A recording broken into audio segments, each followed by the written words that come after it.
What is going on, boners? Welcome back to Boneheads, episode 14. We have now officially surpassed our previous Shambles, attempt at a podcast. Yeah, our previous attempt at a podcast. Hope you guys can hear us well. As you can see, it's just Will and I. Josh is on his way home, probably right now from Tennessee.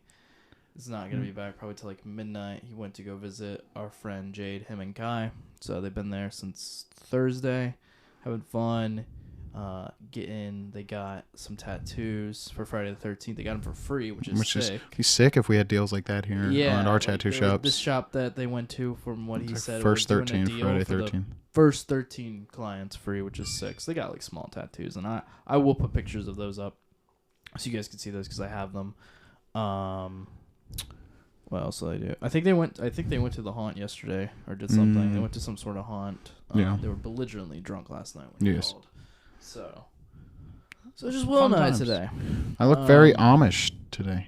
We'll try not to rant too much. We already kind of set up what we're mainly going to be talking about this video last time. So we're going to talk about dreams. We'll really get towards that in the end. But we'll just talk about a little bit about our week first and go from there. Sniper Wolf's kind of a bitch. Oh, yeah. She's so fucking hot. Really? But she's a bitch. Yeah, I've never found her as hot as everyone else. I mean, okay, I'm not as attracted to her anymore than I was when I was a kid. Right. But well, the way I put it is Sniper Wolf gives off the vibes of, this is going to be the most insulting thing I think I've ever said on a woman on recording, is she gives off the vibes that it's either she smells like ass or she smells like that really musky perfume that is so overbearing that it makes you want to gag. And that is the vibes I get, but I might be wrong. But I mean, look at her ex, bro. He probably smelled like ass. So I mean, it's crazy. She also was arrested for armed robbery before. Does he have like money or anything? Like I never really knew much about him. No, but he apparently was the one that dumped her. So maybe that's a sign that she's crazy. That is wild. Because she was arrested in like 2014, 2013 for armed robbery. That's crazy. I remember when that porn star lookalike of her came out and people thought it was her. That was wild. I still theorize it was her because she got the fucking exact same like memento necklace. That's possible. I don't think it is, but it could be. It could be a really crazy like girl. You could also be that, yeah. But if you guys don't know what's going on right now, this just came out recently. Sniper Wolf doxed Jack Films. Jack's peak content. We support that boy. And yeah, she like drove past his house and like showed it on video and doxed him, which is really fucked up. Just because he makes fun of her cringy TikTok React content that she mains now, and also he made a whole separate channel dedicating making fun of her cringe TikTok React content now. Deservingly. Hilarious because she went from like being somewhat normal playing Call of Duty. Back Overwatch in, and shit, 60 days and stuff like that. Little vlogs here and there, cosplays. And then like the last year, or the year before, I think she just started doing TikTok and React content, which is crazy. Like I did that on Twitch, but like it was just different. I didn't main it. I wasn't doing it every single day. It's like her only thing she uploads now. Yeah, I know. And that is fucking crazy. So weird. I don't understand how you can eat. Like, how are you sane? Yeah, like, and then also, dude, she has, I shit you not, when I watched Jack's first video of it, he points out something very interesting. I believe it's in his video.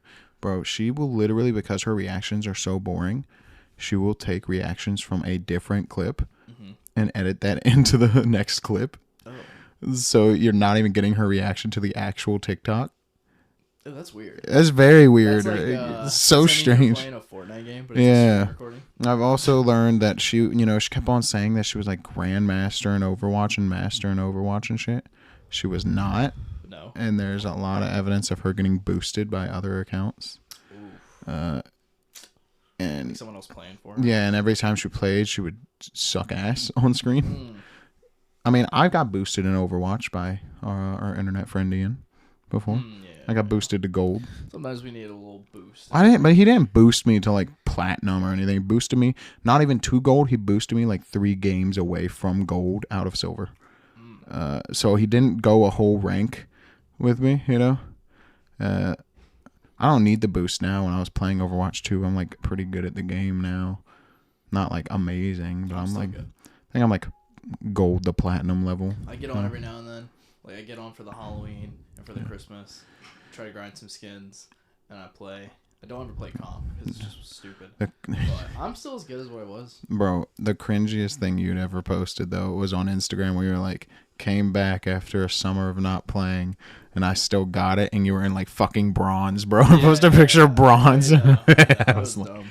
I was like, dude, come on now. I don't know what I can place now. It doesn't even matter. It's probably platinum to diamond. I can still go in like the longest match possible, which I think is like if it goes 3 times. Yeah. I can get like 60, 70 kills and like 2 deaths as Tracer. Well, see, I don't really get that many kills because I play support and or tank. So yeah, I'm always DPS. Granted, I've always been DPS. Before I quit playing Overwatch 2, I was playing Brigitte a lot.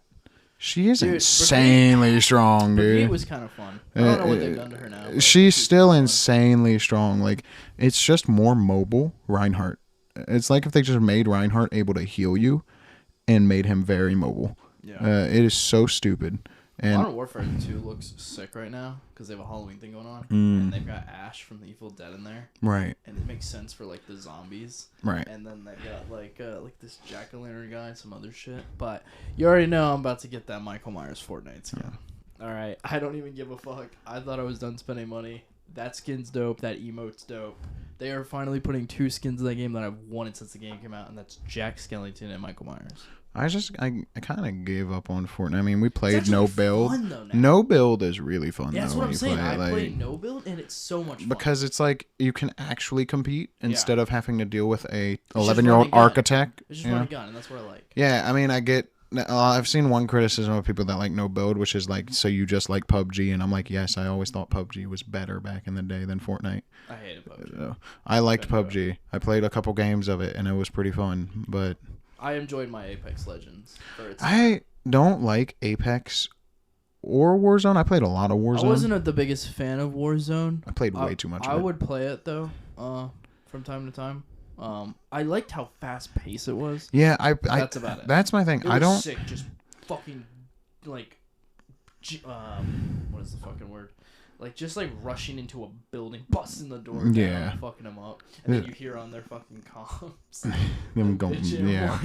I mean, I think my thing with Warzone and just other battle royales is when they're too fast paced. I don't really enjoy it too much. I prefer the having to actually be smart about where you go and what you're doing. Like, oh, that's a squad. It's not worth the fight right now. But with like Fortnite and like not PUBG. PUBG does it right. But like Warzone and shit, you almost always are just like, yeah, I can take them because I'm a better player of first person shooters.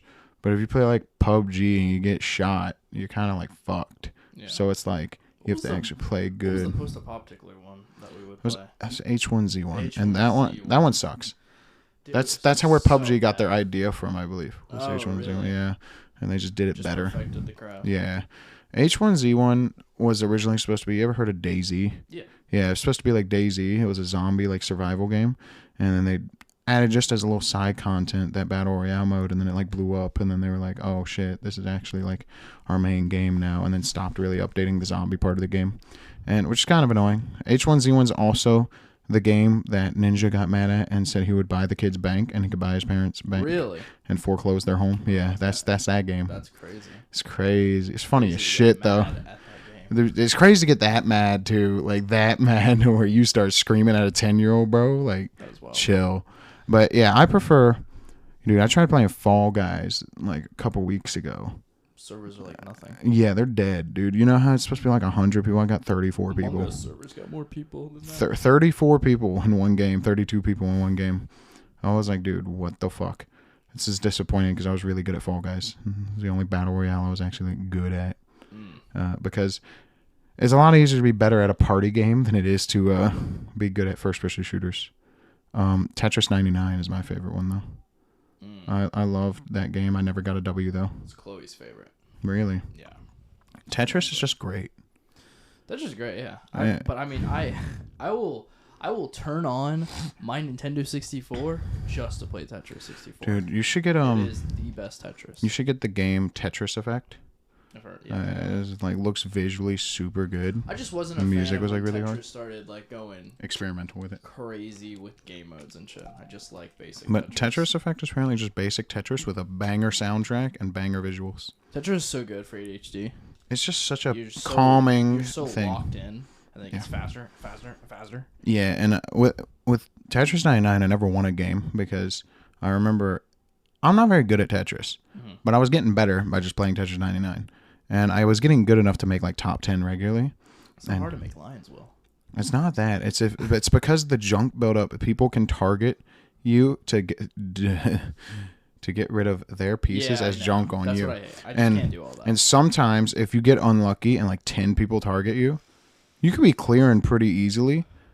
And then you're just like, I just need one particular piece to clear. And before you even get it, like it's 3 pieces next in line. And before you get it, there's like 10 rows of junk gets dropped on you. And then you just go past the line and lose. And then you're like, well, damn. Yeah. But I was in second place one time. It was just me and one guy left, bro. That was the best Tetris game of my life. I was fucking grinding that shit out. You gotta have observation, Aki. I was doing so good.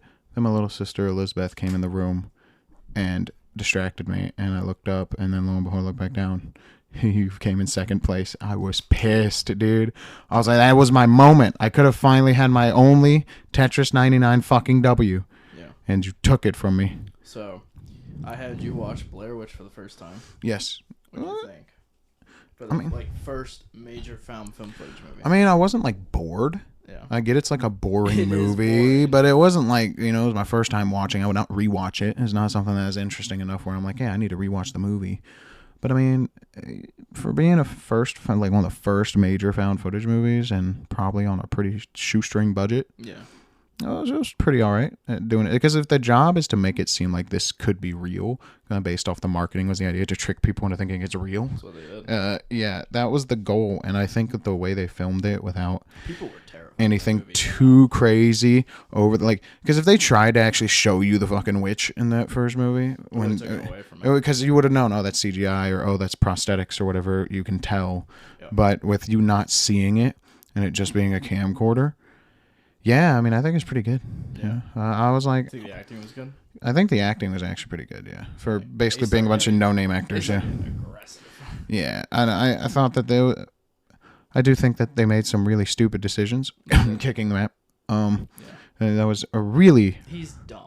That is brainless behavior, dude. So, it wasn't working in the first place. We didn't need it. It's like, dude, if I was with you guys and one of you guys did that, I would just swing on you. I'm not shoving you. I'm just swinging at that point. Be like, motherfucker, we're going to die now because of you. We're not very good. None of us are very good at reading a paper map. That is not a skill many people have in the modern day. But it's better than not having one. Yeah. Although my strategy would have genuinely been what they kind of did, which is just follow the compass one direction until I find a way out. They did that. Yeah, and then it didn't work. However, you told me that the whole witch's actual ability is you die if you see it. Yeah. I would just close my eyes, forehead, She'll make you open your fucking eyes. That's cheating. That's not what creatures are supposed to do. She'll do That's it. I'm pretty sure, because otherwise, why is it mimicking voices if it could just physically force you to turn around and look at it? That's true. But it does physically touch him. You hear him getting dragged through the woods. That's true, but I guess it can't physically kill you until you look at it. Yeah, pretty much. But I mean, it ripped out his fucking teeth. I mean, what if I just blind myself? Sure. Yeah, become the guy from Rogue One. I mean, it would suck, and I would probably rather die before going blind. That is a really hot take, but Fujitora. Unlike Fujitora and other blind characters in fiction, you can't see with your eyes closed, so I don't really feel like trying to be one of those blind guys that's just enjoying audio with my life, because that would suck. I would rather lose every other sense besides touch than my sight. Yeah. Because touch and sight I think are the most important too. True. Because if the hearing loss, okay, people can always work around that a bit easier. I can read subtitles. Yeah, you can read subtitles. You can, if you're trying to talk to someone, they can just write out what they want you to see if they don't know sign language or whatever. It's an easy thing. It's an easy solution. If you couldn't taste, that would suck. It would suck, but at least you know what you're eating. You still know whether what you're eating is like going to like you know that okay, the chicken looks. I feel like you couldn't eat because like you pretty much like you lose like the nerves in your tongue and not be able to feel it. You get hungry enough though. Just be like slop going in your mouth. You get hungry enough though, you probably will. But yeah, so you did that over the weekend. Fucking marathon every Paranormal Activity, including a Haunted House 1 and 2, the funny fucking parodies. Which Haunted House, best Paranormal Activity movie by far, 100%. No, but for real though, 7 worst. Just doesn't really deal with the main story or anything. And I actually was surprised how much I liked 6 after rewatching it because of how much you actually see the demon, and it's pretty fire. You also 2 to this day still does terrify me. You also marathon the Saw movies last night. We marathon every single Saw, including Spiral. Should I explain my prank? I mean, you can. But yeah, so we marathoned the Saws yesterday. So all the way from 1 to 7, which is the final chapter. And then they're making a new one. Jigsaw, and then we even watched Spiral. We just got through it all. This was Jeremy and I, and then I had him watch the trailer to the new one, and yeah, the new one looks just so insane, and its reviews are so good. Like I'm so hyped to like watch it when it comes out on streaming or whatever. But yeah, you did a little prank on me last night. So my friend Kelsey was over. We were cleaning up my room because it was Nathan will tell you it was truly. Not Asmongold house level or anything, but it was bad. By the way, did you see Richard come this morning or anything? Like, I have no idea. I didn't get up till 3 in the afternoon. I didn't get up till like 12:31. Okay. And I don't see any windows. Well, they would have been put in the shed. So I just have no idea. I guess we should check the shed at some point and see. I guess. But sorry, that was a landlord discussion off topic. But yeah. So we went out of our way to clean my room. It's now very nice and neat and presentable. You know, it's crazy. It still doesn't feel real to me when I am able to walk in my room. That's what a room's supposed to look like.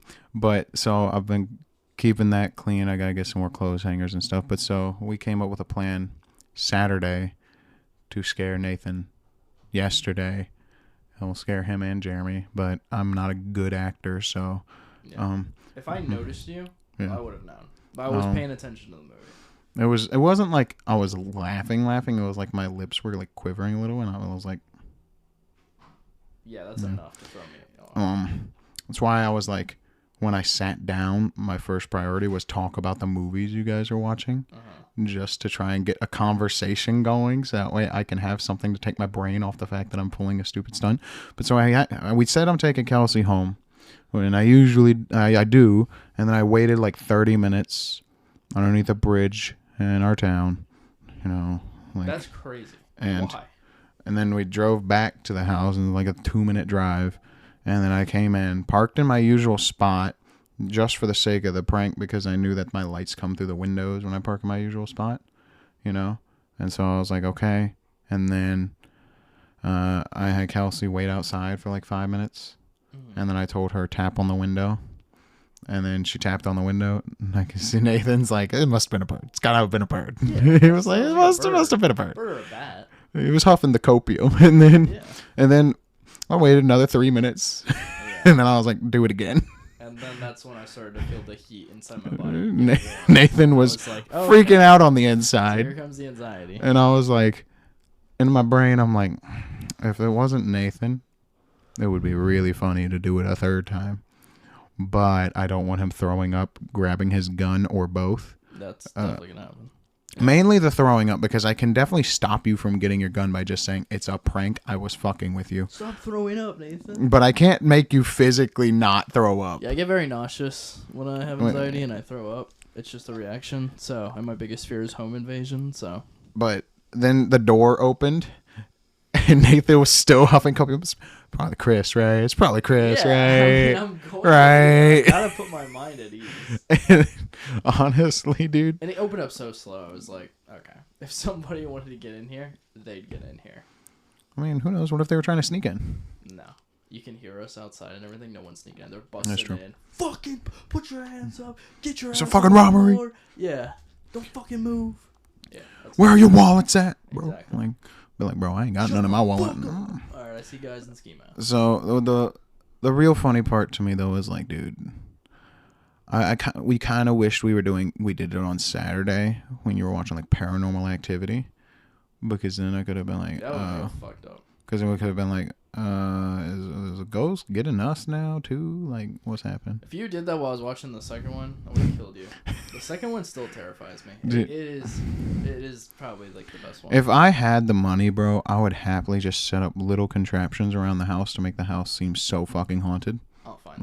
Like I'm talking like, you know, our closet door that opens by itself. I'm gonna set up something so it just fucking slams open and shut randomly, and I'll just keep it there for like 3 months until one day we're watching a movie, just beep and fucking boom during a horror movie. I know how to beat the paranormal. You just don't give it any mind. Just ignore it. Whatever. Really gotta get that door fixed. But you know, I kind of wanted to. If I could have maintained a straight face, I would have been like, Nathan, what if that's the Skinwalker? If I could have acted. I would never believe that for a second, because if you think I'm going to believe a skinwalker or whatever just coming to this fucking neighborhood in this town, you've lost your mind. If we lived out in the middle of the fucking... They're like the Navajo motherfuckers, yeah. Maybe I'll believe it. Do you believe the Skinwalkers are real? I don't fucking know. I really don't believe something until I see it. I don't believe that they are real, because apparently saying it gets them hunting after you. I've said this shit for the past like year in casual conversations. And I go out late at night and I still ain't hearing shit behind me. Traveling from the west all the way apparently they're supposed to be slowly hunting you down. And I'm just like, maybe one day, 3 years from now, they'll finally make it here to this side of the states, and then they'll get killed or ran over by the time they get here. Tractor trailer just hits them, like, oh, that was a weird looking deer. As you can see, the creature, a deer, got hit by the tractor trailer. But no, I don't really believe in things until I see them. My brain, my beliefs on the paranormal and shit is very loosely hazy. Bro, I really don't know what to think. My biggest pride was when you said, you know, well, I think you've convinced me. I don't. I think you might be right. Well, I'm just not confident they exist. I really did just start putting things together, and it doesn't really make much sense to me. I can't help the experiences I've had in my past, and I know what I've seen, but I don't know whether there was an explanation either. That's the thing. But it was weird, and it did cloud my brain, so good job. Well, it just gets tough though, because it's like, okay, when we're living in this level of technology, but if I ever move into a house or anything like that and shit does happen to me, like, I'm physically hearing things, or I am touched, scratched, hearing footsteps on your steps, and there's nothing walking up them. Dinner table or couch fly across the room. There's no explaining that. Yeah, there's no explaining that. But I'm just like, you know, you see those like scenes where like in those videos where like the dogs are barking at nothing. Bro, if I took a video of every time my dog had acted fucking retarded, you'd think my old house was haunted too. Yeah, but the thing that happened with me and Jasper that day was... Oh, yeah, your story's just scary. But I'm talking like my dog... I'll never understand that. And Michael did two things in that house. So if that shit is real... Then it can happen, and he did do something. Then it probably did happen. But something happened. Yeah, but I'm just saying, like, my dog, he could see a leaf outside the window. Yeah. And me not see it and just start barking. Bark his own shadow. And since she was a guard dog, she'd just sit there staring in that direction as if the fucking leaf's about to attack the house. And I'm like, oh my God, can you stop being slow? We'll get to that, but I just wanted to mention real quick, so... The next week's episode will be our Halloween episode. Yep. So we will film it next Monday, but it will come out, obviously, on Halloween Monday. Halloween's Tuesday. So it'll come out the Monday before. And that'll be our Halloween episode. I have maybe an idea of what we'll do. We'll see. We're going to try to, fit our Boneheads theme. So we'll have a good idea. We've got these cheap fucking, skeleton pajamas they're selling at Walmart. Yep. We can do that with some face paint instead of spending money on masks and shit. You're spending way too much money. Yeah, because I've spent a lot of money for birthdays so far. So we might do that. I wanted to maybe do like a pumpkin carving while we're fucking on the podcast talking. Yeah. And just a small pumpkin for each of us that we could just place in front of us and then a bowl in the middle to gut it. Yeah. Maybe we can do that. And we'll just talk about, I don't know, we can talk about anything spooky that's happened in our past or whatever. Yeah. I will say, though, I just find it's just weird, like the weirdness of spooky shit because I'm like, I am a firm not believer. I know I say I could be convinced. Yeah, if like a fucking plate flew across the room in front of my face, be convinced. I can be convinced. I'm not that in denial. I am not like a big skeptic who will just dismiss everything. But I am a pretty big skeptic something for everything. If something happens to me where I'm like, either I can't explain it or I can, but it's so unlikely, I'm gonna be like, all right, that's pretty convincing. Here's my take on it. Right, if something happens that is so obviously paranormal, yeah, I'm not gonna be like the fucking Skyrim. It must have been the wind, you know. But if it's like leaky pipes. But if it's like, oh yeah, the floor's creaking, like, but not like footstep sounds, but just creaking in an old house, I'd be like, yeah, that probably actually is just the wind or some shit. Different. Because I know a lot of people are like, my floor creaks, bro. There's a ghost walking around. No, dog, your house ain't been updated in 80 years. That's why your floor's fucking creaking. Hire a fucking carpenter, and then it will stop doing that. Yeah. Like, and that door ever opened, and I actually did hear footsteps like coming towards me if I was alone one night, or if I even saw indents in the rug. Yeah. I'd be panicking. I'd be fucking panicking. There's nothing explaining that. Yeah, that is where I would start panicking. The gravity tension there's a little heavy today. Yeah, it's just fucking gravity's being all kind of wonky today, bro. Yeah. The sun's pull and the moon's pull. Triangle came to fucking where we live. Yeah, came to Virginia, United States, bro. Yeah, I just find though, like, what scares me more than like paranormal shit is like the idea of like if I'm out by myself going down like dingy back roads. Yeah, I always ask you, what are you more afraid of, what you can or can't see? Yeah, and I don't even think it's just that. It's like things that I believe are real, like things that I know exist are going to forever. I'm not scared of sex traffickers. No one's gonna sex traffic me. I mean, I guess I got a fat ass, and that's pretty nice to some guys. But like, I'd never say never. But I mean, yoinked so fast. I don't know if of all the choices of people in the world, they're choosing me. You'd sell me for $10. You ain't getting much. You weren't supposed to see? Doink. They might just kill me at that point. Maybe. And at that point, yeah, please do. They didn't get a buck out of you. That's true. I mean, my thing that scares me more is like going down like a dingy back road in the middle of the night, which I find fun to do because I like the thrill of this is dangerous. I do that every day for work. But it's like, it's scary in the regards of, you know, like the Zodiac killer, like stalked cars on back roads and shit. And then if you stopped for any reason, like your car broke down or something.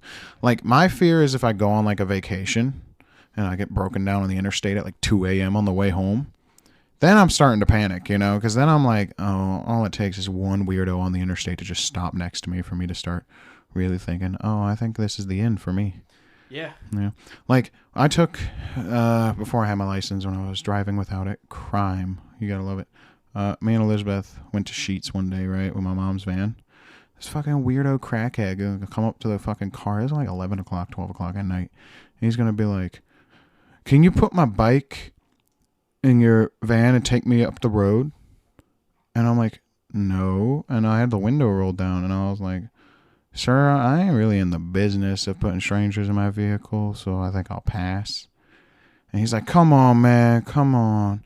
You know, it's like an older black guy, which is important for the shit he says, because otherwise he would just sound racist. But he was just like, man, you got to respect an N-word like me, bro, because, like, I've been around the block a time or two, bro. I've done everything, bro. I done kill motherfuckers. I've done run lines of coke and shit, bro. Does that really happen to you? Yes. That's crazy. And he was just saying this shit to me. And then he was like, come on, man, what would Jesus do? I was like, I don't believe in Jesus. Like, yeah, man, fuck Jesus. Am I right, bro? That's like, cool. we worship Satan in this house. And I'm just like, bro, I'm like, what did you just say to me, I don't dude? worship him. Yeah, I know. Fuck him, too. Like, what would Jesus do? I don't believe in it. Fuck Jesus. I worship Satan. No, I don't worship him. Well, fuck him. Bro, it was so weird. And then he was just like, yeah. And then he was just like, when you're like my age, bro, you're gonna be like, damn, that N-word was right. Right about what? Right, that I should give you a ride? A stranger with my little sister in the car? No. Like, dude, I'm like, what do you mean when I'm your age? You're like 60 and like on crack or some shit, dude. I think he was like really fucking drunk. Yeah. and probably a druggie. Because I have plenty of drunk people come up to me. that's so weird, dude. Oh, it's so strange because I'm trying to go to fucking Little Caesars and get a pizza. Yeah. And this guy's like, man, you help me out, man. You can just get me a 40 real quick. And I'm like, brother, I'm still on the job. I'm on the clock. Like, it's so weird though, because I'm like, but it's people like that where I'm like, that they concern me more than like a skinwalker or a fucking Wendigo or because more likely. Like shit, I'm more scared that like I'm going to be in the woods and accidentally stumble and wake up a fucking grizzly bear or a black bear or something and be like, didn't see a satanic cult. Yeah. Now seeing a cult, is more realistic than like a skinwalker. Yeah, for sure. Like if I encountered that, I'd be like, oh shit, I'm the main character. Okay, have they seen me? Do I need to start taking some pictures to send to the FBI and be like, yo, some crazy shit going on in this small town? That movie, The Empty Man, Josh and I watched. Yeah. Like he finds this fucking cult in the woods, and they've got like a big fire, and he watches the fire like rise like 100 feet in the air, and then then the fire goes away, and he looks back down, and like probably 500 people are just vanished. Like that. Yeah. And then they all spawn again, and they turn their heads and look at him and start fucking running for him, and he's like, yeah, oh, fuck this. And dips the other way, gets in the car, they start fucking smashing his windows. But I find it like, it would be fun to encounter that until I die. No, it wouldn't. I'm good. But if like there's no cars in the field, I stay in my home. And it's just a bunch of fucking weirdos in my home or comfortable in my home, then it's a problem. I mean, I'm telling you, the weirdest one was when I like drove past. It was like somewhere in our area, Kilmarnock, somewhere in that distance away from here, the northern neck region of Virginia. And I was like, I went by like, there's 2 cornfields on the side that were a bit chopped down, right, that time of the year. And I've told this story before, but I don't think I told it on the podcast. If I did, it was like the first episode. It was like, this is just one, those really rundown houses you see on like forks in the road that no one lives there because the windows are out and all this sort of shit. It was one of those, but then I was like, as I was riding, I see that there's just an old dude in flannel just sitting there in the fucking rocking chair, just not even rocking, just sitting there. I was like, bro, I think that's like a statue or something. And luckily it's daytime, but then I'm like, I was behind a fucking tractor or some shit, and all of a sudden I see a motherfucker stand up and look towards the road, and I was like, that's not a statue. I'm like, please don't start walking this way. And I was panicking because I was like, bro, I'm literally going 5 miles an hour. He could literally catch up if he wanted to. Nah, you know what you do? You fucking go around. Yeah, that's what I did. And dude, the biggest scare was the fact that when I started to go around the tractor, there was a tractor trailer coming the opposite way. That's why you go around the other way. You go in the grass. It's a cornfield. Oh, you go through that cornfield. So instead, I just like risked threading the needle and not getting creamed by a tractor trailer because I was like, it's either I get killed by the tractor trailer or I get killed by the creepy old man Jenkins. I trust my driving well enough and my small car well enough to not get hit by the tractor trailer more than I do the old man. The night that Chloe and I went to go see Barbie when we were coming back, and we had left like Taco Bell, she was hungry, and I'm going. And there's this car in front of us that keeps braking like every 5 seconds. Yeah. We're like, what the fuck is going on? And there's not a lot of people on the road. This is like 11 o'clock at night. Yeah. And like this guy just keeps on braking. And this is for like fucking 15 miles. Like, what is happening? And I'm like, okay, it's kind of weirded me out. It's kind of creeped me out. Right. And then I think eventually we just went past him. And then he's still doing the same thing. And I mean, it wasn't a bother. Like, it wasn't harmful or anything, thank God. But like, that could have been like a weirdo signaling or something. My only thought, it was a person who was fucking driving with both feet.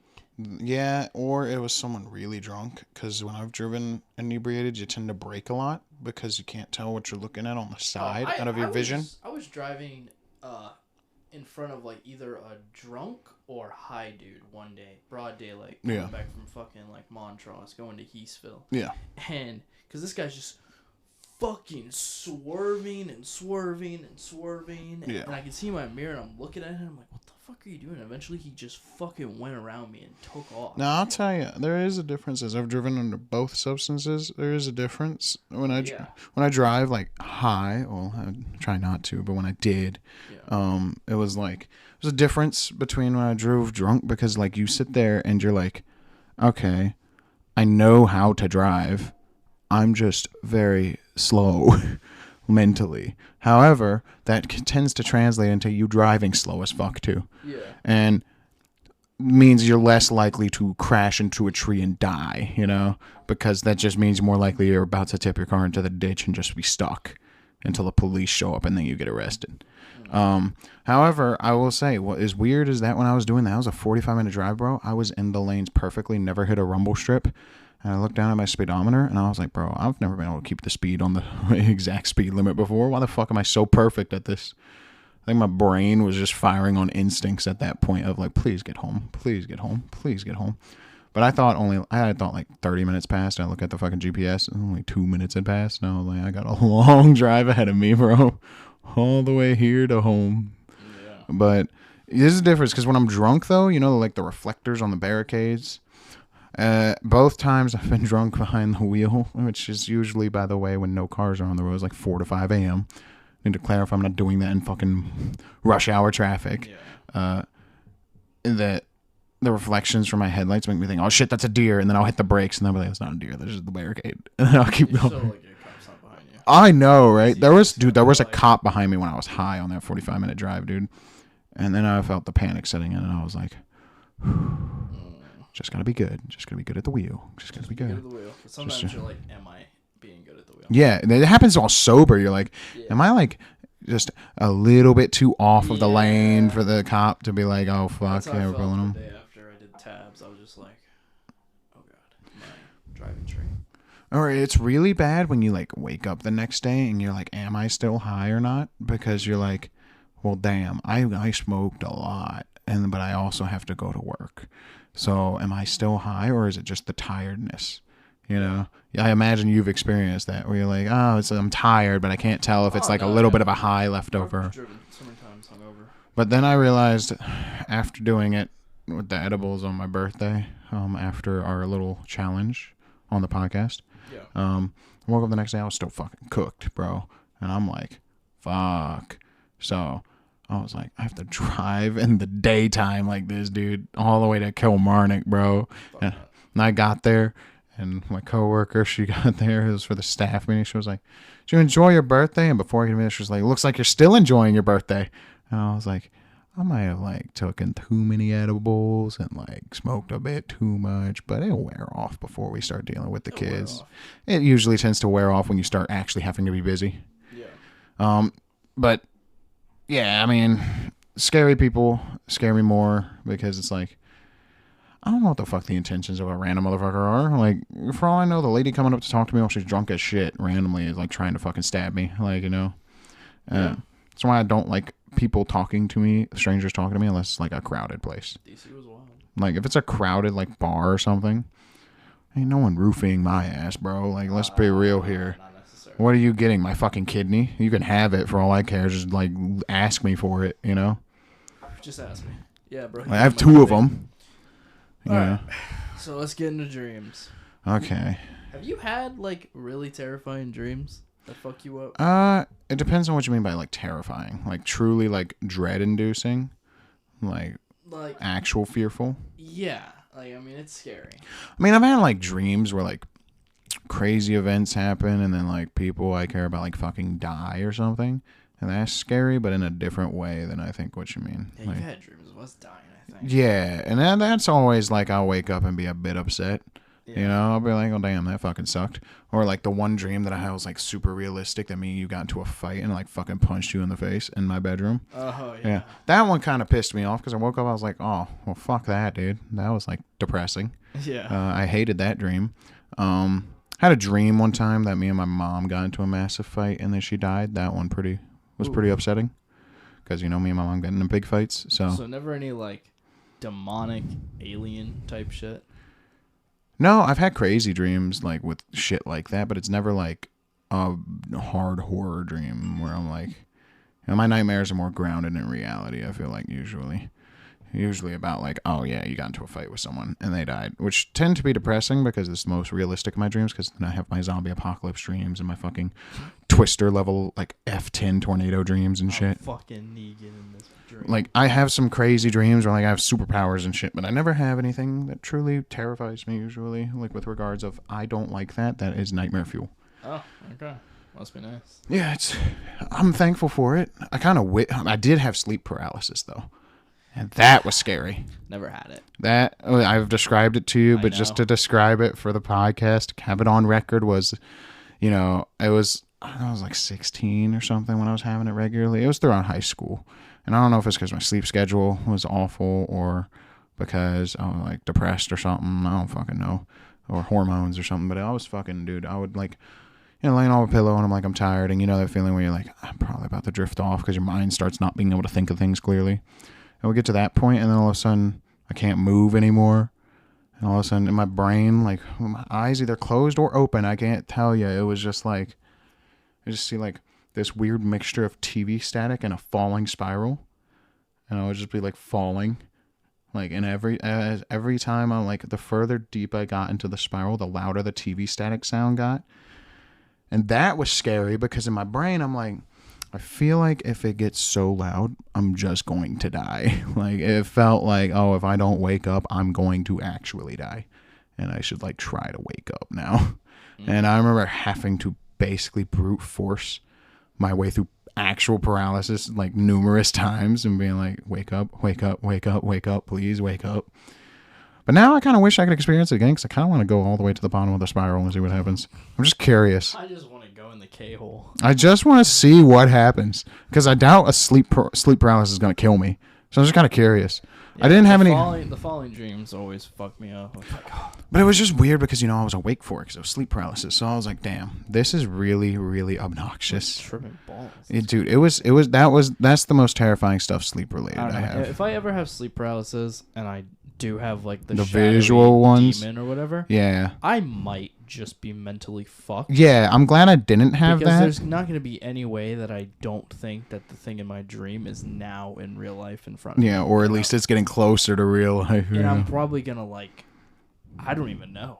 I'm going to need the worst part too is with sleep paralysis, it can like take some of your fears and turn them into reality. So imagine you are having sleep paralysis and you just see that thing start coming through your fucking door.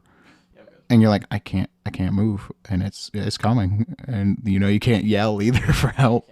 Yeah, because you feel like you're being held down. Yeah, you're physically asleep, body wise, but brain wise, you're still wide awake, and your eyes can even be open, which makes it even scarier. But it's just the rest of your body is clocked out. That's horrible. And it's like, oh, I'm cooked. Yeah. I'm done, dude. There's nothing I can do here. I am tripping balls. What's happening? You imagine having sleep paralysis like that while you're tripping? No. Nightmare fuel. Terrible. But go ahead, tell your story. I love this story every time you tell it. All right. So let's start from the beginning. I've had a weird life. All right, I'm 23. I've had a very interesting life. But the thing is, this started way before somebody entered my life and started doing some crazy shit, which would be my Uncle Michael. All right. I don't even know what religion he is now, or really what he was then. I think he was Satanism or practicing satanic shit. I don't know.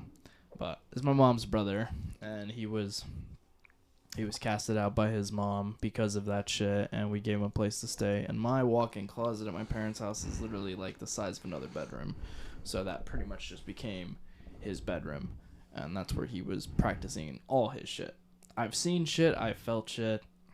I don't have any explanation for it. It was weird. He did shit with me in the woods. Not some fucking creepy pedophile shit. Okay? Weird ritual shit. Weird ritual shit. Us painting symbols on wood and throwing them in the water. Me not spilling my blood on those pieces of wood. Him doing that, not me. I poured wax on it. Which symbolized that, I guess. I don't fucking know. And then him reading out of this book, me standing on a hill holding a stick with my hood on my head, and that was fucking weird.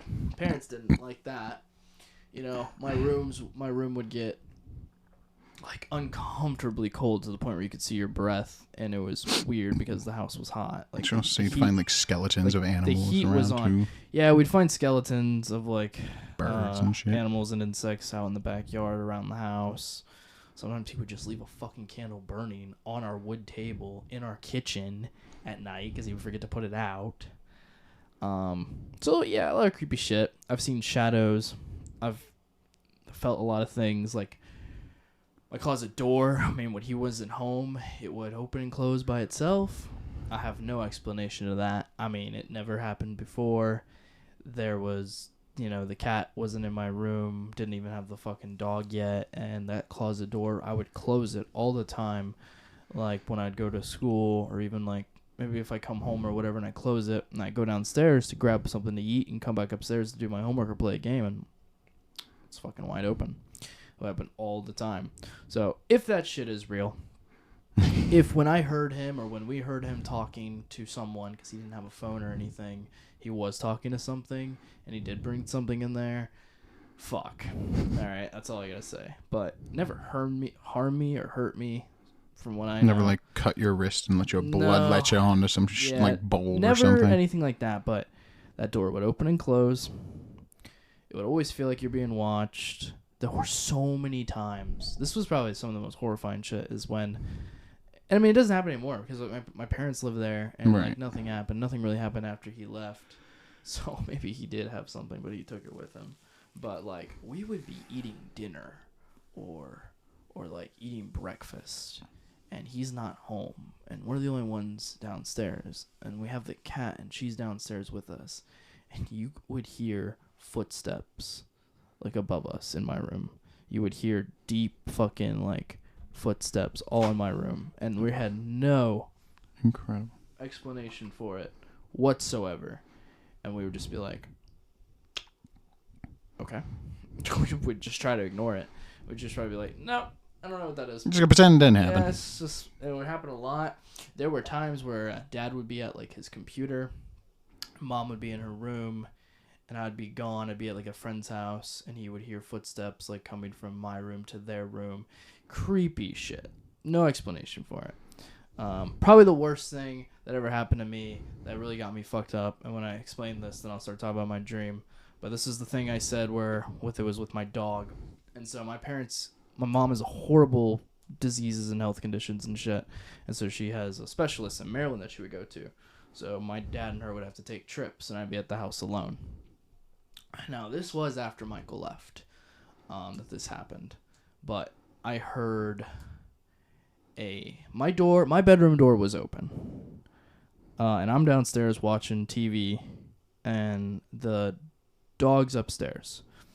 I hear like a faint door shut. And I'm like, okay, it's nothing. I'm not gonna worry about it. Then I hear a loud door shut. And I'm like, I'm not gonna see what that was. I just refuse to leave this couch. Like, the lights are on. This is the middle of the day. I refuse to leave this couch. I don't know what's happening. So what I believe was my closet door shut was the faint door, and then my bedroom door slammed shut. From what, I have no idea. After that happened, the dog Jasper comes running down the stairs like in a panic. He fucking runs, jumps on top of the couch with me, and I can hear like bumping coming down the stairs.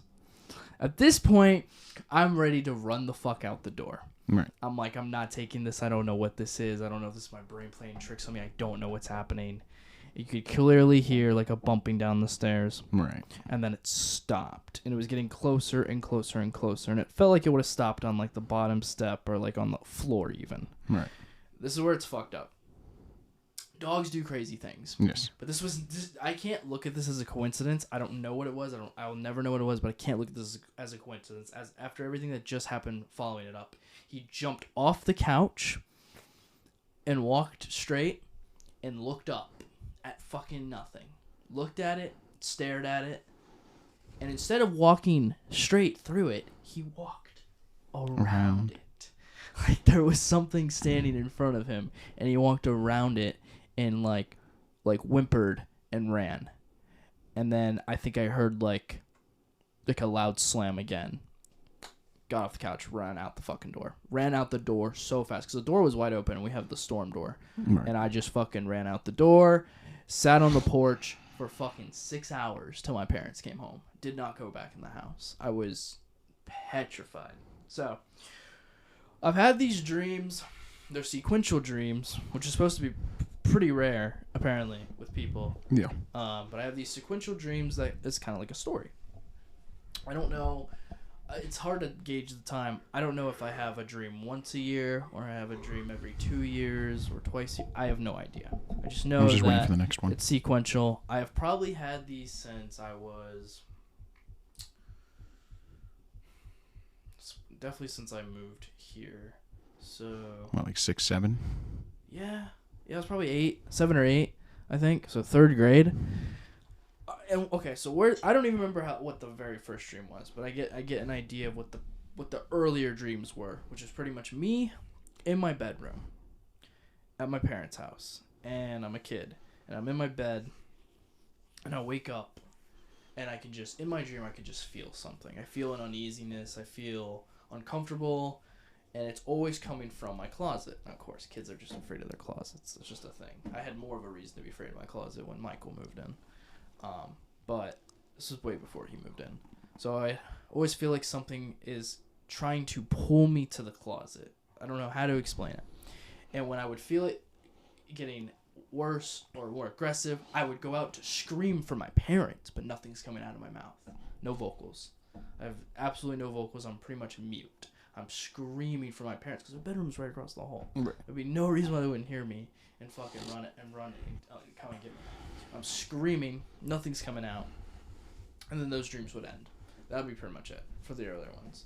Then it would progressively get worse as I got older, and it would be the closet door is now opening, and it's just blackness in there. It's at night, and it's just something is just pulling me towards it more and more, and it's getting stronger, it's getting heavier, it's getting more violent. Every time I scream, nothing. And then I remember at some point, I think something eventually at least did pull me off my bed or shake things around my room aggressively and really try to pull me in there. And then those would go on for a while. And then I think as I got older, which this is probably around the time when Michael moved in, I would say, I had a dream where it wasn't at night, it was during the day. And it was like I came home with my mom and dad from somewhere, and I went upstairs, and everything in my room was thrown, like just fucking tossed across the room. Like my bed was on its side, my desk was on its side, the shit was ripped off the walls. It just looked like a fucking tornado went through my room. And then I'm looking at this, and I'm like in shock, and I would see the closet door open. Like I could see it open, and I could just feel what was in there, what's coming from there, and it was just bad. It was just negative. It's fucking weird. And then I have other dreams during the day where it's like me and mom at home, and we would just hear my fucking bedroom door slam, just open and close, open and close, open and close, like aggressively. And keep in mind, like in these dreams in the story, like I'm still sleeping in my fucking room at night, which is crazy. I would have moved out. I would have left my parents in real life. Like I'm sorry. Then eventually we get to a point, and keep in mind, never seen what's in my closet. Never seen what's in my closet. This has been happening since I was 7 or 8 years old, and I've never seen up until last year what was in my closet. So eventually I have a dream where, because I'm getting older, I'm getting more mature, I'm hitting puberty, and that's all playing effect in it, and it's me like going, fuck you. Like I go into my closet. I think I did this in real life too. It's very cringe when I look back on it. Yeah. But I was kind of horrified. So I just went in my closet. I did this in the dream and in real life, and I pretty much just said, whatever you are, fuck you. Leave me the fuck alone. I'm not scared of you. I'm not afraid of you. I don't care anymore. I mean, after that, nothing ever happened. That closet door never opened or closed again. That was after Michael left, so I don't know. But yeah, I said, just suck my dick, get the fuck out of here. Like I'm done with this shit. So I did that in my dream, but in my dream, I heard something, and I see towards like the back corner of my closet, there's this middle-aged black guy. Yeah. There's this middle-aged black guy in the back of my closet, and he's like cowering in fear, and he's terrified. I'm like, well, hello? Like, who are you? Why are you in my closet? Why are you in my closet? And he's just like, he's explaining everything. He's saying, like, I used to live here. I passed away in this house a long time ago. And just explaining to me how he died and how he's stuck here. And then he's explaining to me I'm like, what's wrong with you? Why are you scared? And he's like, there's something here. There's something here that it won't let me leave. It won't let me go. It's keeping me trapped in here. I can't even go out. I can't even go out the door. It will not let me leave. It's evil. It's dark. It's violent with me. It attacks me. It wants you. And I'm like, what the fuck? And I'm thinking in my dream, like, that explains, like, whatever the hell's going on. And he just keeps saying, like, it won't let me leave. Like, help me. Like, fucking protect me. Like, this thing, it's going to kill me. And I'm just like, I'm thinking, bro, you're already dead. What you mean? Now, this is a little creepy because we don't really know anything about that house's past whatsoever. Real estate people never told us anything. They told us, this is what's creepy, they told us that nobody lived there prior to us. Right. That was a lie. Because for the first 5 months of our living in there, we were getting his mail. We were still getting this guy's mail. I don't remember what was on the mail. And I don't remember the guy giving me a name either. But if it was the same, then you probably just have to accept as real. Because I had that dream when I was like 14. Right. And I started those dreams when I was like 7. Right. So, and it's sequential, and it just, as I've gotten older, it gets worse and worse and worse and worse. But it's all in the same thing. So, I don't remember how that dream ended, but eventually it ended. And then I didn't have them for a while. Until I moved here. Because my favorite part. So, my favorite part. After I don't know how many years of having this sequential story dream, as it progressively getting worse and worse and worse, and it getting stronger and stronger, or slowly making itself known to me as the years go by, I finally see what this thing looks like. I finally see what this thing is that's in my closet since I was a kid. This thing that's been attached to me or been wanting me, that's been pulling me towards it. I finally see what it looks like. And I learned that, I guess, well, it can just travel. So, I move into this place. And Will did not live here at the time. So, Will was not in the dream. And neither did Jeremy. This is when Jade left and Josh and I were paying for this home, splitting it half and half for like 6 months. So, the dream is I am in my bedroom. It's like towards the evening. And I'm doing something. I can't remember what I'm doing. All I know is in the dream, I guess probably in my dream, I'm like, I moved away. It's fine. Nothing's going to attack me. Nothing's going to happen. I moved away. I'm not in the house anymore. It's fine. Everything's good. Just straight up copium. And I just remember being in the dream and I could just feel it. Whatever the fuck I always felt when I was a kid coming from that closet, I felt it in my home. And it's like it spawned. Because Josh was downstairs. And like, it didn't come through the fucking front door. Yeah. So I hear the loudest fucking like footsteps coming up the stairs to my room. And I just know. I just instantly know in the dream. I know what it is. I know what's about to happen. And I'm pretty much in a state of shock.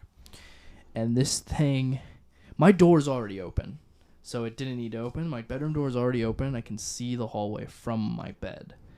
And I see this just tall, dark, fucking pitch black, oily, tar-like, 10-foot tall fucking creature whose head is like on the ceiling of the house. Anorexic, long ass fucking fingers or claws, long fucking clawed toes, muscle fibers and bones hanging out of its rib cage and its arms and its legs, and its face is torn. It's bald. Alright, so Walter White. And then it has just like, I can't really see its face yet, but I just see this from like the feet to like here come up. And then I see it as it gets to the top stair at my doorway, and it just turns to my fucking room's direction. And then I see its hand come underneath like this and grab onto the top of the bottom of the door frame, and it bends down underneath of the door frame because it's so fucking tall. And I just see its head bend down up like down and up over the fucking door frame, and it's still holding on the top, and it's like looking at me, and it has no mouth. Or it's not like Zoom from the fucking Flash series. It has no like tears in its mouth or anything. Its face is just fucking ripped, and it's solid black, and it has just solid black eyes. Like they pretty much blend in with its body, but its body is more. It's not gaseous or like it's like wispy. oozy liquidy. It's like oozing liquid, and its eyes. The only thing that differentiate it from its like skin is they're like the look or consistency of how do I explain this? I would say like a water ball, like almost like the exploders guns, the water balls, but it's clear black. Okay. It's like that. It's like bubbles, but solid black. Is like what its eyes are, and they're very like thin. Yeah, and it's just staring at me, and I'm in shock. I can't move. I guess it kind of did feel like sleep paralysis, but it wasn't. It was a dream. Right. And then I think Josh heard something, so he fucking comes up the stairs. Comes up the stairs. I'm remembering now, because he had to get in my room, and he didn't just like run past it. So he comes up the fucking stairs. It despawns. Oh. It straight up despawns. The teleported like an Enderman in a different room. He comes up the stairs and he sees nothing. He's like, "What's going on? What happened?" And I'm like, "It's here. It's in the house. Like, it came back. It followed me. It showed itself to me. I know what it looks like now." And he's like, comes through my doorway, and he's like, "There's nothing here. What are you talking about? Everything, like, it's all good." Like, but he's like, "I heard something. What was that?" And I'm like, "You're not listening to me. And I guess it just spawned back in, and fucking took its arm, like its whole arm, and pierced right through Josh. Took its fingers first, kind of like fucking a reverse flash, and just fucking pierced right through him through his back all the way out of his chest, and lifted him in the air. To show me. Did the Kakashi Zabuza special, dude, you know? Josh is just looking down, and he sees this hand coming out of his chest, and he's just spitting up blood, and he's bleeding out all over my floor. And then I think he just took him. The dream either ended right there, because I screamed and was horrified, or he just like chucked him off his fucking arm and started walking towards me. And that was the last dream I had. And so now the next dream has got to be the reinforcements. Me, I'll handle it. Yeah. You know, it's oozy like a slime, like a slug. So I'm just gonna get our salt shaker and I'm gonna fucking throw it at it. And I don't know if it's like slime. I wouldn't say when you would go to touch it, it would be like some upside down slime. It's more tar.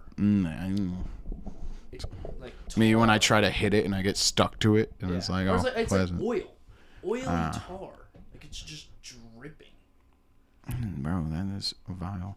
Yeah, I better have a better death scene than Josh. I better not just get one tapped, no offense in. I better at least try. Okay, I'm just saying. I want to at least try, maybe with like a fucking fork or knife or something. I want to like stab at it. Okay. It never spoke to me at all either. Like it never says anything. It never talks. It doesn't like talk telepathically. It's just its eyes are all I need to understand what it's saying. And like in that moment, it was pretty much like it just felt like it was saying like, "I found you. I've got you.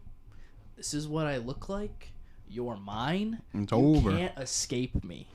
Now, what I find really funny about this whole ordeal, right, is that one Josh got fucking destroyed, bro. With the anime Asa Kainu type shit, bro. Yeah. Just straight up Raikiri lightning bladed through the chest. Yeah. Now you can understand if I ever do have sleep paralysis. And it would be terrifying. And I have like the shadow demon that people say, but it's just exactly him or it. I'm going to be mentally fucked up. You probably are going to piss yourself. Dude, I might have to go to the hospital. I don't know, dude. I don't know how much my brain can take. You should totally take 18 Benadryl so that way the shadow people can come and you can see him with them. I'm good. Yeah, I just see hundreds of him. Yeah, just, chilling. Now, here's a theory for you, and this one's... He also doesn't have a dick.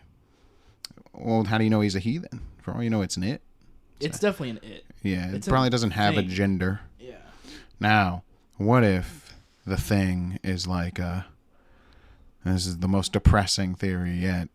If instead of it just being a dream, what if it is the symbolization of death, and everyone who dies in your dreams from it is going to be first on the chopping block in the real world to just die of natural causes or whatever. So, you know, first out of your friend group it's Josh, and then if it's me or Jeremy next, it's us. And then parents, fucking Ron, you know. I think what would be crazy is if I ever talk to Michael again. Right. And he's like, yeah, that's what I was trying to summon. And yeah, Michael like talks to me and he's just I explain to him everything I've been through and he's just like, it worked. You know the thing we did in the woods? I'm like, and I'd be like, yeah. He's like, well, I was just trying to protect you. He'd be like, I was trying to summon something to always be with you and protect you and keep watch over you. Seems like he's doing the opposite. And then he would like show me in like a book what the thing's supposed to look like. And if it looked exactly like that, I'd probably be fucked in the head. And I'd have no reason to believe what he's saying. Because that's not a coincidence for it to look exactly what... And I've never seen the book. Yeah. Like, that would be crazy. And then he's just like... Yeah, I brung it in the house. Like, that's why everything happened. But then I sealed it away. But I guess it's still attached to you. You're like the Jinchuriki for it now, bro. Lives through your dreams. He's going to be like Minato. He's going to be like, you have the power to control it. You just gotta, he's just like, how close has it gotten to you in your dreams? I'm like, I saw it. And he's like, oh. Well, yeah, you're cooked. Well, sorry about that. It's this much closer to manifesting itself in reality. And I'm like, cool. Sick. He's going to be like, next step. You're going to have sleep paralysis. You're going to see it in sleep paralysis. And then the next step. You were supposed to be his vessel, Nathan. Yeah, you were supposed to be the chosen one. You know, you're supposed to destroy it, not side with it. You know? Yeah. Fucking type shit. It's just a dream. It's just a dream. Let's hope. It's just a dream. But the best part about it, and my favorite part of this, is that Jeremy takes it so seriously. He's freaked the fuck out of it. And then, to me, I find it very fun because I'm like, well, if it is real and it is going to show up one day, I'll be prepped, bro. Yeah. By prepped, I mean I'm leaving. When I was a kid, not confronting that thing. It always did feel like something was watching me when I was walking alone or something like that. I don't know how to explain it. It's probably just anxiety and paranoia. But I did have this thing where it was like early middle school, I think. It only happened a couple times. And I don't know if they were fucking with me or what. I never really saw it. But I had this girl one time in my class. And we were out on recess or something. And she got fucking terrified of like nothing. Like it just seemed like she was terrified of me for no fucking reason. And you were not a scary kid. No, I got picked on and made fun of. She was terrified, and she kept like I think I remember I was like, "What is your problem? What you could like? I don't see anything." And then she would be pointing down, and I'm like, "What? What is there? There's nothing there. You're tripping mad balls or something." And then I think like she either like screamed and ran away, and was like two shadows. Oh. And I was like, what? I never understood that. And she's not the only one. I had it happen a couple times where someone was like, "Wait, why you got two shadows, bro?" We're like kids, so it's like, what is that? Who's behind you? And I'm like, there's nobody behind me. What are you talking about? But every time I looked down, I never saw a second shadow. So what the fuck is wrong with you people? You guys are tripping? Your parents drug you? Bro. But that girl was terrified and just ran away screaming. And I'm like, okay. Bro, I think I got an attached spirit from last Christmas. Pretty cool. For what? I don't know, but you remember that smell in my room, bro? It's just crazy though, dude, because like mine. Because that's what he smells like. That's what it looks like he smells like. I'm guessing he just decided to scope out the other rooms, huh? Because dude, this smell was awful, and then it just went away. And if it was like a dead fucking rat, that smell wouldn't have just went away. You know? Obviously can't talk to me. I've done a Ouija board in this house before I had that dream. Yeah, maybe. He didn't communicate with me. Before you had the dream, maybe that's why he showed up. You opened it. Did you think about that part? I don't think you want to think about that part. No, I'm good. But if I ever doing a Ouija board in this house again and something did communicate with me, and it is it. Well, I don't think I could have the mentality of doing a Ouija board because I would either be fucking with people or I'd be like, you guys are fucking with me. Yeah, if you do it by yourself. Can you? Yeah. Oh, well, who knows? So my grandma did a Ouija board by herself. She asked it whether she was going to get married. Yeah. It said yes. Yeah. Which she did. Yeah. She asked it how many kids she was going to have. It said 3. Yeah. And then it went to 2. She had a miscarriage. Oh. That's depressing. Fucking crazy. That is crazy. I just find that the smell in my room being the fact that it was floating in the air and not on the ground or where anything dead would be. It was terrifying. And then also the fact that our Harry Potter door opens and closes by itself regularly. I don't smell anything in my fucking yeah, that was the worst part. It's like, because I know. You learn what a shower is. Yeah, exactly. But so I was weirded out, right? Because if it was just me smelling it, I would have thought, okay, maybe I just got like ALS or something, or I'm having a fucking stroke, you know? Like, maybe some fucking neurological condition is fucking me up. Then I asked Kelsey and Christopher to come in there and smell, and they was like, yeah, that smell was fucking truly smelled like a rotting corpse. If and it I was is just real, like, though, as long as he's just like a watch-over protector kind of deal. I mean, I don't know. Slamming a fist through Josh doesn't really give that implication. But maybe that's just how I depict him. But I know that, like, then, you know. If he is trying to use my body as a vessel, well, I'm out of here. Then the next one of, like, you know, the next night of me and Chris just chilling. Next BONEHEDZ podcast. Drinking. The Exorcism special. Drinking a beer or two, you know. And then fucking all of a sudden getting a phone call at like 12:30 at night, like on the dot. And then it was like Bank of America. So I was expecting a guy that I can't do the accent because it would get us banned off of YouTube. Karen. I was expecting to be like an Indian guy or something, like, you know, one of those call centers from another foreign country, being like, I need your social security number. I would do the accent, but I'm not going to be like insanely racist. But like, I just thought that'd be the case because I was like, oh, you know, time zones or whatever. They're probably like, it's probably like 4 p.m. over there and it's like fucking midnight over here. You know, they probably think it is a good time to call. And then it's just a fucking old lady laughing for like 5 minutes straight in the most creepy ass way I've ever heard. And then I was like, bro, I was unsettled enough to just hang up the phone, dude, which is a rare thing. I bet it was a prank caller. It probably was, but the timing was so weird. But the timing was weird because it was like, I was like, oh my God. And then the next week going on a fucking ghost tour to Williamsburg, bro. Yeah. And seeing some demonic faces in the windows and shit. And I was like, huh. And seeing like what looked like an outline of a ghost in a photo. I was like, well, maybe we've been followed to Williamsburg and they're following us back. Because, you know, I mean, it's possible. Or maybe it was just the ghost of Christmas past fucking with me. You know, for all I know, they're just like, this motherfucker's a humbug ass motherfucker. It was just Krampus. Yeah, it was just fucking with me. It's testing me. But I don't know, dude. It was so weird. And that's the only realistic ghost story I have. And when I told that story at work, bro, the kids were fucking terrified. And I was like, yeah, so like, if I just end up missing one day, guys, just know it won't my choice. And then the ghost got me, you know, like, because there's one story, but it's more of Josh. I'll let him tell that one next time. That was creepy that night. I just don't vibe with the timing of literally the next day at like midnight. Yeah. 12:30, I get a fucking creepy ass phone call. Well, it wasn't the witching hour, so. Yeah, but it's so creepy because it's like, I mean, for all I know, I got an old lady following me around, and if she wants this dick, she just needs to manifest and ask because, like, I'll gladly give. I'll give it if it'll get her to leave me the fuck alone. I'll give it. An hour and 13. All right. We'll see. The other crazy dream I had was the fucking UFO dream.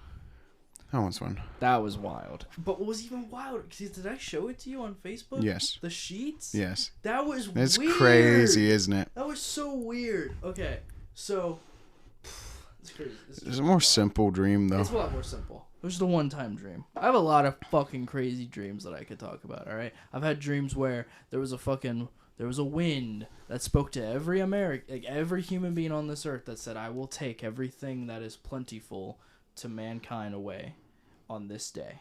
And then it happened. Like, there was a giant gust of wind that just blew through the entire world, and everything nourishment to us, every animal, every food in your fridge was just fucking just despawned. Fucking interstellar ass shit. It like broke all windows and shit. And then like we came out the house and we heard something. It was a fucking plane falling on top of my house, and then it crashed. And then like my parents and I took the fucking animals, went into the laundry room, and the plane crashed on top of my house. And it's kind of like guarding the doorway, and we're in the dust. Parents are asleep. We all fall asleep. I wake up because I hear noise. I'm like, what is that?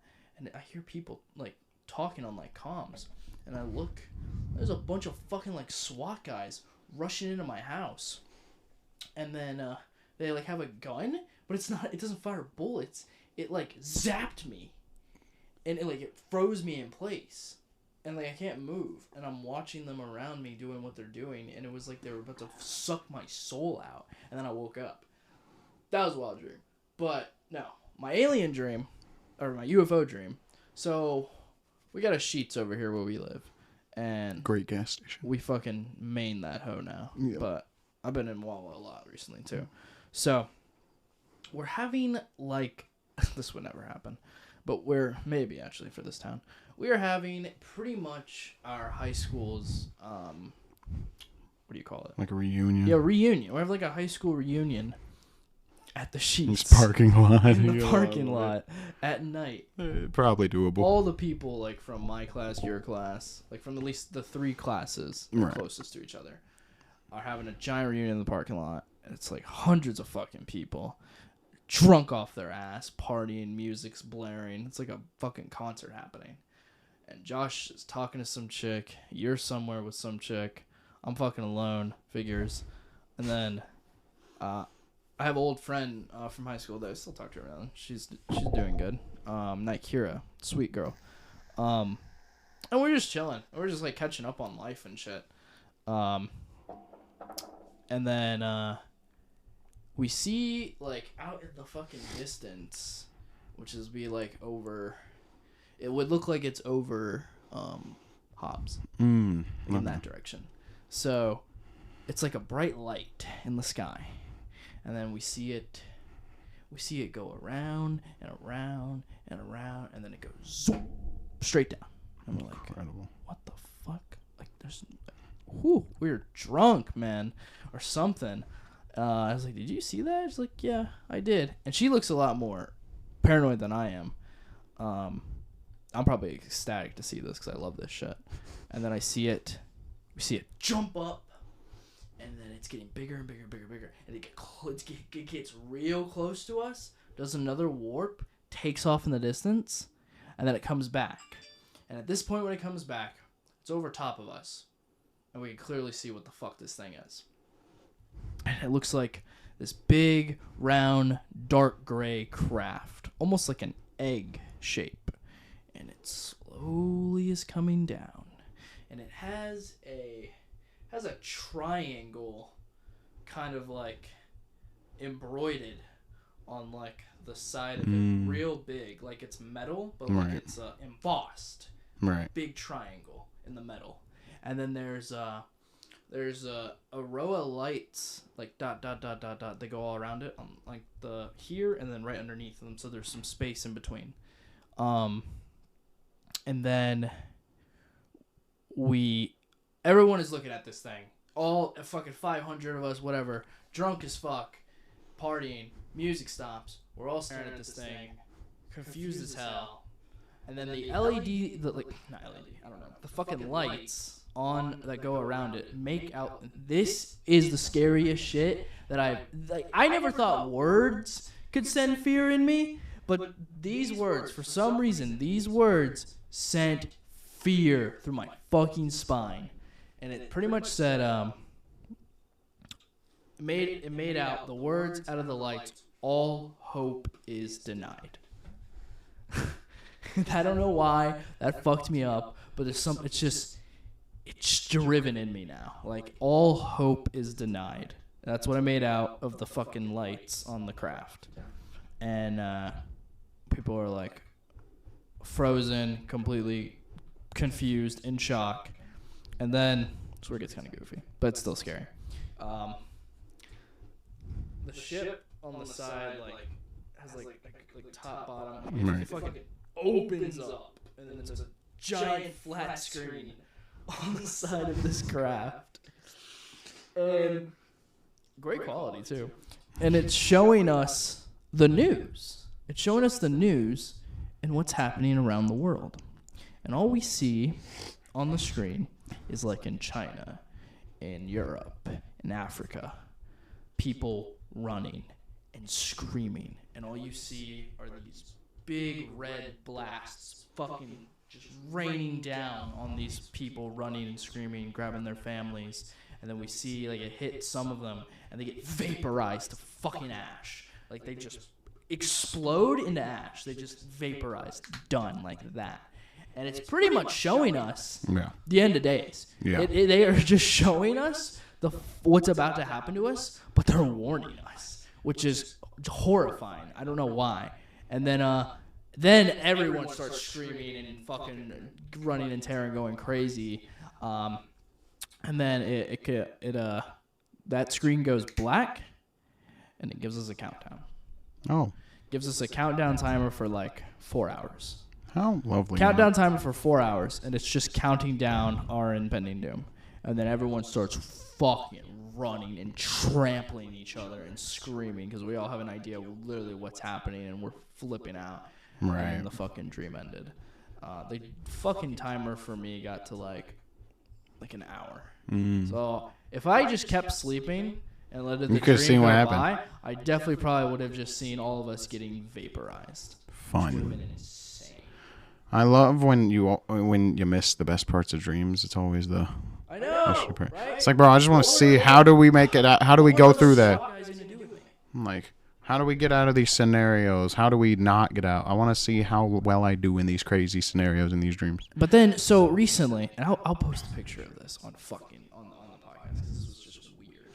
Sheets with their image, like actual Sheets, the company, posted on probably their Twitter and Facebook and everything, a fucking picture of like a UFO sitting over top of like a Sheets. Like, it's like, oh yeah, they love our sandwiches too. Some stupid shit like that. But that was like, what? I literally had a fucking dream about that. And then I just went crazy. And I shared it and just explained my entire dream and how that freaks me the fuck out. So that's pretty cool. But I had a dream one time that we as kids, we took over the world. We fucking ran that shit. Like, kids killed their parents. Like, all my friends, all the kids, like, killed their parents, and we took over the world. Put some codename Kids Next Door shit. But I didn't want to kill my parents. And so I had to, like, hide them. And I remember, like, this kid, Wayne from my grade, big guy, came into my house with fucking drones and fucking knives and was like...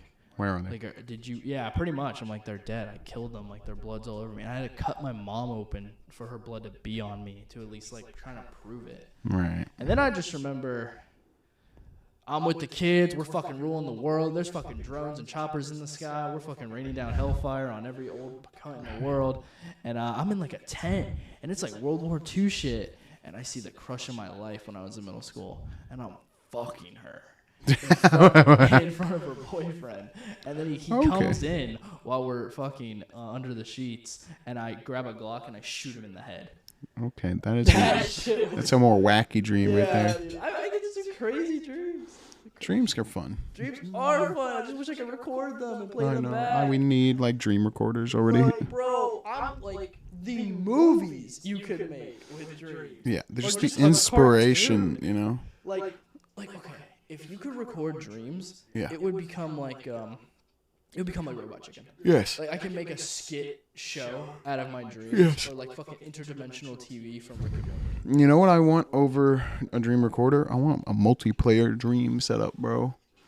Let me, like, go to sleep, lay down with the boys in the house, and then we're all going to be in one dream, lucid in it, and get to just be in the multiplayer, like, co-op world.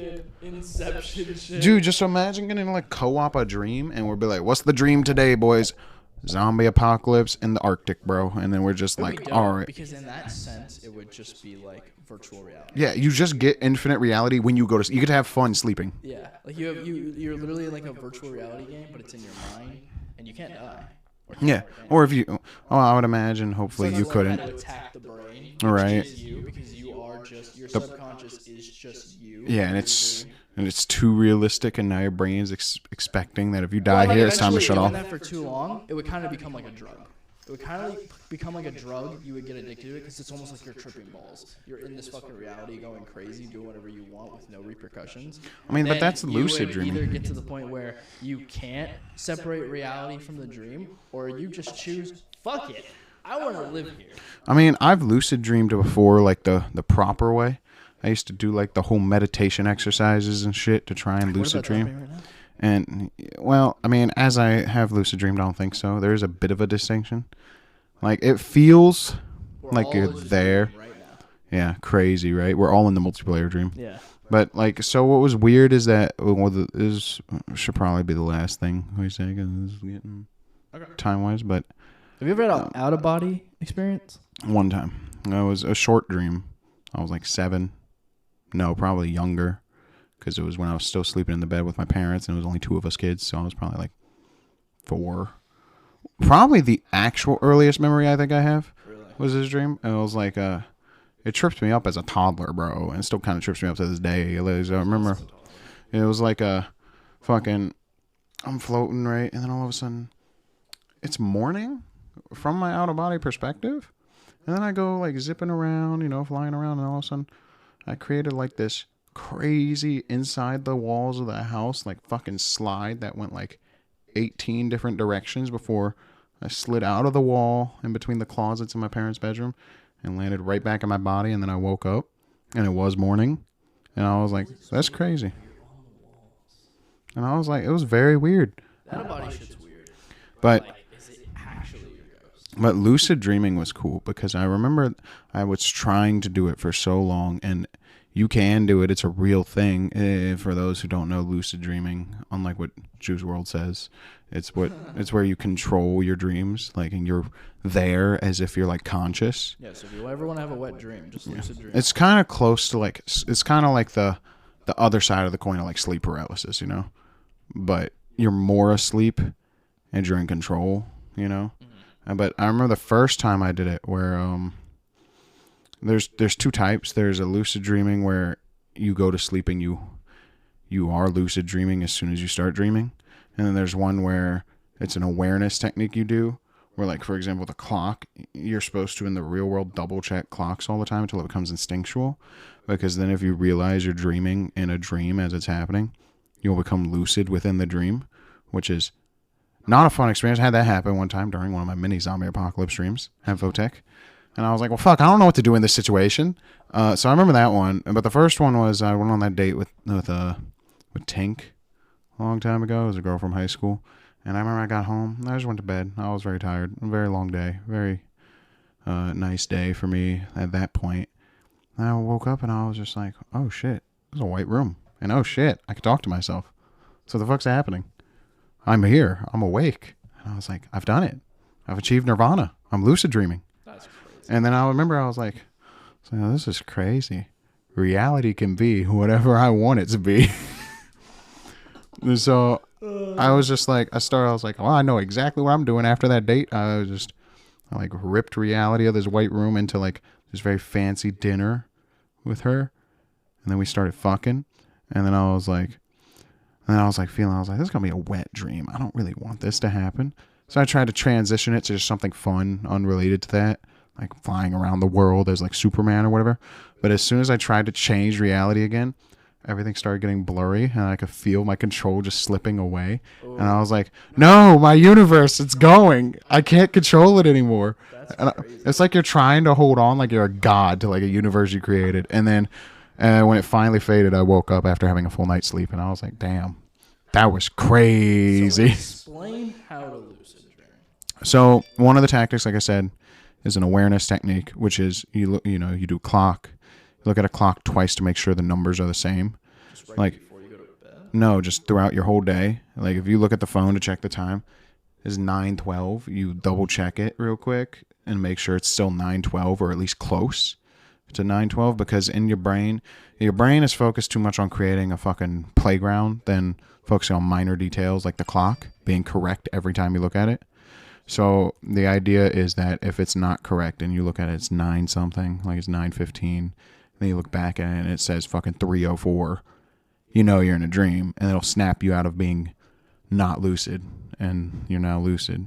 That's what happened to me in Votech in the dream, where it was like the clock was working, despite it being a zombie apocalypse and there being no power. The clock was working, and I looked at it, I was like, wait a minute. I was like, that's not right. And then it felt like a jolt, and I was like, oh, fuck. Not the dream I would like to be lucid for. I mean, zombie apocalypse is cool and all, but like, we were in a very fucked situation in that classroom when I snapped out of it, and I was like, well, I can't really save the day here. I'm kind of like back against the wall, so this is not the right place for this to happen. The other one is like, it's like a meditation technique of before you go to bed, you basically have to meditate and purely think and say out loud, I will lucid dream tonight, over and over again. And then think of it that you're going to lucid dream at night before you go to sleep until you fall asleep. It's not a guarantee, it just increases the chances. Like thinking I'm going to lucid dream tonight, as well as saying it out loud for a little bit before going to bed. And then the other way, if you do all three, you're guaranteeing you're at least probably going to get a couple, is a dream journal where you just write every dream you have, like in detail. As soon as you first wake up, that's the first thing you do. I do that for some dreams. But it's like, you kind of like, the goal is to do that enough to where your brain's going to start, you're tricking your brain into thinking your dreams are very important.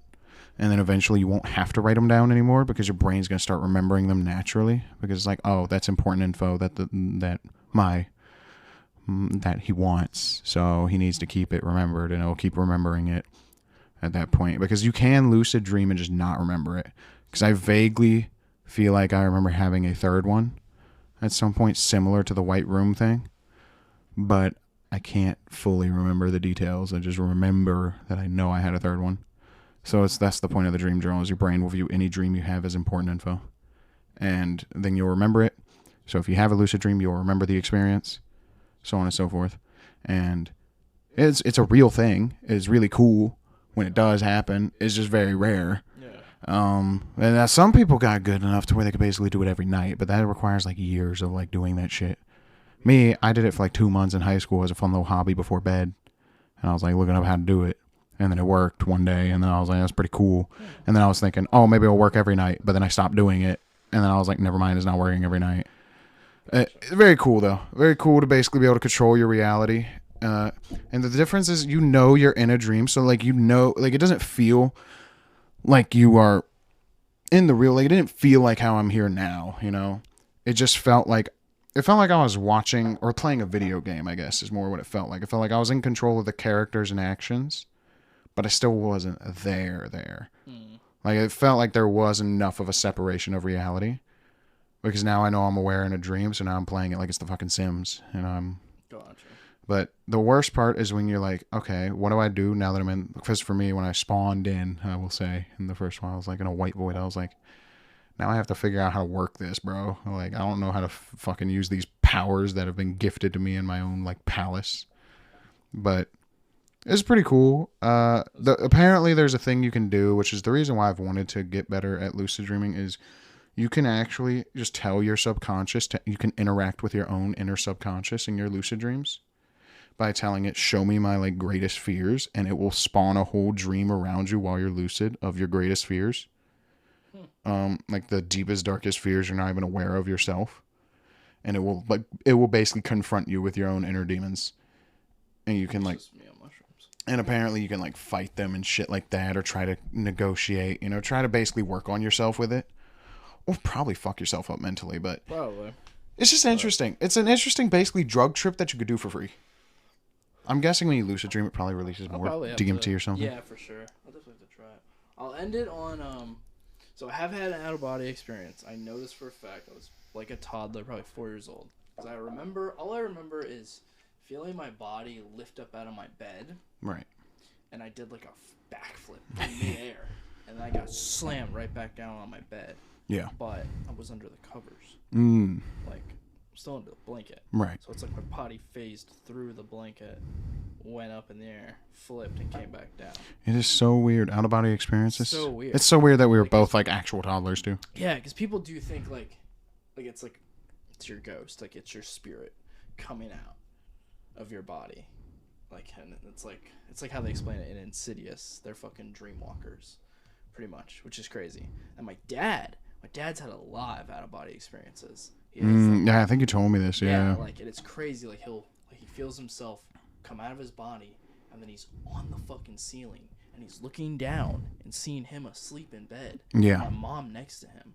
But then he's had other ones where he's able, like, because he progressively gets better with them. Yeah. Like, he's able to leave the bedroom. Yeah. And, like, come downstairs, and he's, like, on the wall, how he explains it. Yeah. Coming down the stairs. And, like, he'll see, like, my mom on her fucking tablet, still watching TV downstairs. Yeah. Or he would have seen me playing video games in my room.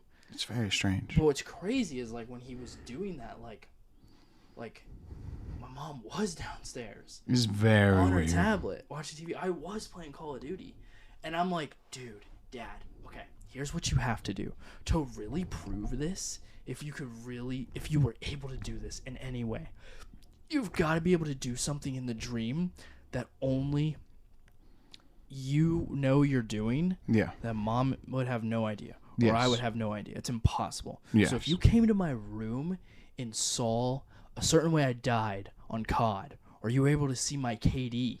Yeah, that would be crazy. And it was exactly what it was. That'd be crazy. Or if you were finally able to come downstairs one night while Mom's watching TV and, like, pick up the dog. Yeah. Or open the front door of the house. Yeah. And then you see Mom's reaction to it, and then her screaming wakes you up in real life. You've confirmed it. You've confirmed you have, like, actual superpowers. That is actually your spirit leaving your body and you walking around. Yeah. Like, if you were to do, like, pick up the dog, pick up a plate, open the front door, do something. Yeah, do something. That they would not be aware of it. Even at if all. it's something minor, like, oh, your mom's taking a shower and he just writes something in the fucking mirror or something. Yeah, like, it's do me. something that only they would be able to see. You're asleep. You'd have no way of knowing. Yeah. You'd have no way of knowing my KD. Yeah. Like I told him, like, if you ever fucking have an out-of-body experience, man, you've got to at least try. Yeah, see, like 31-6 or something, bro. If you have any control, you've got to try. And if that is a thing, that's great. Because, like, when he did it, and he said, like, I saw you in your room playing, like, Overwatch. Yeah. I was playing Overwatch that night. If he could just say that, yeah, you were like, playing. Mom was downstairs on her tablet watching Supernatural. Yeah, if he could be like, yeah, you were playing that, like, fucking ghouly guy with the 2 shotguns or whatever, that would have been crazy. Yeah. You know? But I mean, he did say I was playing Overwatch. Yeah. And I was. He should get, if he could get even more, than that. more than what could be a coincidence. Yeah. But just some more details that would be so fucking crazy, because that would prove that powers exist. And that's pretty cool. Yeah. And it's like, I've only had out-of-body experience once, and I was a toddler. I would be sick to have it again. Right? That'd be sick to be able to control it, seems bro. like he's insane with it. Dad got that fucking meta build going with this shit. I don't know. But, yeah, I think we'll end it there. I told you we're going to get through the dreams. Pretty spooky, pretty creepy. It's the Halloween time. That's what we're trying to do. I'm trying to focus these episodes on that. So next episode for our Halloween special, we'll carve some pumpkins and just talk about shit that's happened to us. Just fun Halloween just stories. Shoot the shit. Yeah. We'll probably talk more about movies and stuff and have a good time. But yeah, I'll bring this to a close. Yep. Hope you guys enjoyed. Fun times. Till next time. I've been Nathan. I've been Will. Bye.